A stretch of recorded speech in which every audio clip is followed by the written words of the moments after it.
Mudassar Khan works for a lettings company in Walthamstow in East London. He's in charge of maintaining hundreds of properties. Mudassar works flexible hours because he suffers from panic attacks. He's been signed off work in the past and put on antidepressants. When I'm working, I'm normally fine. It doesn't really affect me. If maybe the day before, the night before, I do feel that it's getting a little bit heavy, I wouldn't normally come in. He claims medication hasn't worked for him. Instead, he says he's possessed by a jinn, a supernatural being. You are burning. You are burning. Who's burning you?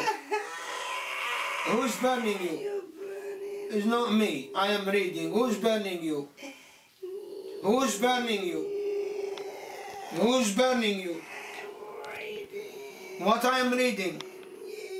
What I am reading? You don't believe what I'm reading, eh? What is your religion? Treating him is Abu Muhammad, an exorcist who operates from the back room of his home in Ilford. Here he's summoning the jinn inside of Mudassar. Did he come to you?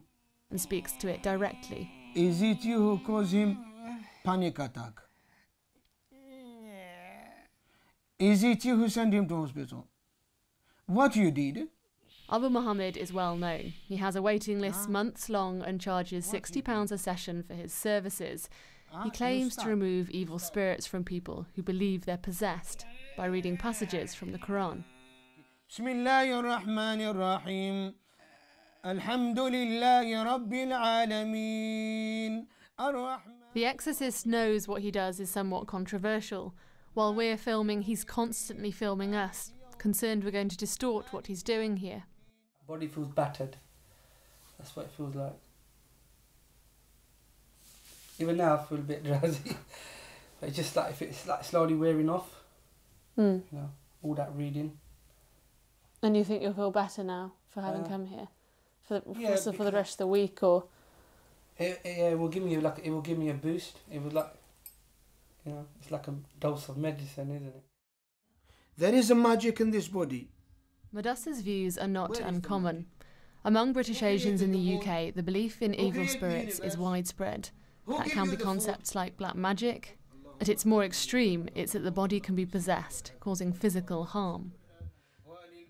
The concept of jinn is in the Quran, and so for British Muslims in particular, there's a theological grounding for their belief, though what jinn actually are is not universally agreed upon. Serving these communities are hundreds of spiritual healers across the UK, some charging thousands. In the course of making this film, I've heard evil spirits and jinns blamed for epilepsy, for bipolar disorder, for criminal activity, even for not getting a job. Now, these so-called healers can be harmless, even helpful to some. What's concerning academics is when they replace medical care for serious problems. Jinns, like, they're very unpredictable. We don't know about jinns. You know. When 20-year-old Nadeem, whose name we've changed, became ill, he and his family thought he had a spiritual problem, that he was possessed by a jinn. I came downstairs that night, right, and my dad goes, "What's up with you?" I go, "Look, you know, I feel weird. These walls, they look weird. Everything just looks weird, and I can't take it." A healer was brought in to try and remove the jinn that Nadeem felt was inside him. When he didn't recover, his family took him to hospital. The psychiatrist come to me, he goes, "What's the matter?" He wasn't much aware about the jinns. I don't think they knew. So he was like shell-shocked himself. Nadeem is now diagnosed with schizophrenia and takes daily medication. Do you in any way regret not getting medical help sooner? No. I'm actually happy that we did actually go through the spiritual help first. When they become psychotic, it's cases like Nadeem that cause concern for mental health professionals. That, like many, his illness was instantly attributed to possession. Professor Swaran Singh has just completed a 5-year study about this, funded by the Department of Health. Here he presents his results to a Sikh mental health conference in Birmingham.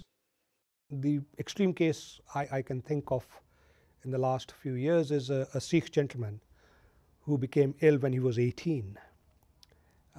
But the family sought help within the community faith group, and he didn't come to psychiatric attention for 13 years. We saw him when he was 31. And by that time, a lot of damage is done. Any group of clinicians working in an inner city area, they will all have seen this. It's an everyday experience. And it's not necessarily a problem of social class or education. So a lot of people? It's a lot of people. So don't do this to her, huh? Tell me what you have planned, what you have been doing. Professor Singh says it's key his patients admit to their religious ceremonies or healing, because it can be helpful, as long as it's not an alternative to medical care. What has been found is that for some British Asians, it's simply more acceptable to be possessed than mentally ill. To obey him only. To obey him only. So I think it's a combination of how cultures make sense for people and how stigma just prevents them from recognizing what it really is. Quite often, people see abnormal behavior as somehow being caused by some bad influence rather than a sign of a mental illness. And that badness becomes an external malevolence, black magic by someone, a shadow, a jinn. It's this kind of thinking that means courts are also now having to grapple with the concept of possession. This is Naila Mumtaz on her wedding day. Watching her is brother Nasir and family friend Tony. Just over a month ago, the man she's marrying, Mohammed Mumtaz, along with his parents, Zia al-Haq and Salma Aslam, and his brother-in-law, Hamad Hassan, were jailed for life for her murder. The trial heard evidence that Naila was killed as family members attempted to drive out an evil spirit. Again, they said she was possessed by a jinn. Right, the thinking behind her in-laws was that they would basically have the body released somewhere or other, get the body released, take it back home to Pakistan. It would be very easy to explain away anything by basically having that capture all jinn did it. The so-called healer that it's thought was in the room when Naila Mumtaz was murdered was never traced. Operating under the radar, they provide a tough task for prosecutors. Just over a month ago, in another case of assault in East London, a religious healer who beat a woman accused of possession with a stick was also never found. There have been two high-profile recent court cases, one in Birmingham, one in London. Both cases, the so-called healer, not traced, nowhere to be seen. Is that a failure? It's a lack of understanding of how these people operate. They do operate in the shadows. They are protected by others within their communities or within their faiths or within their places of worship. They may leave the country. So it can be very difficult to track down the healer. Would you say this is an increasing problem, a problem you're seeing more often? We're becoming more aware of it. Whether it's increasing or not, I'm actually very pleased that we've been talking to lots of community groups over the last 3-4 years who want to tackle this themselves.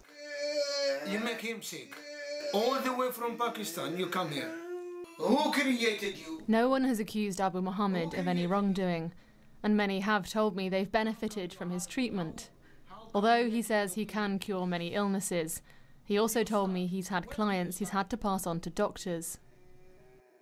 We don't want to interfere with the job of doctors or medical professionals.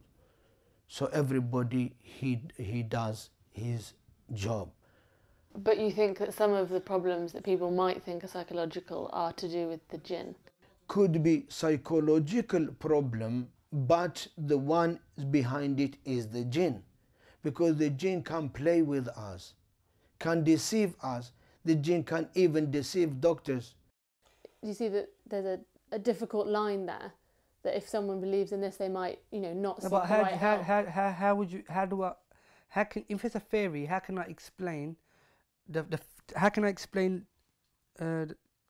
things that I'm going through? Here in East London, the Mental Health Trust told me their services were established to serve a community where religion was dying out. Now, most of their patients value the spiritual as much as they do science. It may be 2012, but this is an issue British institutions are struggling with today.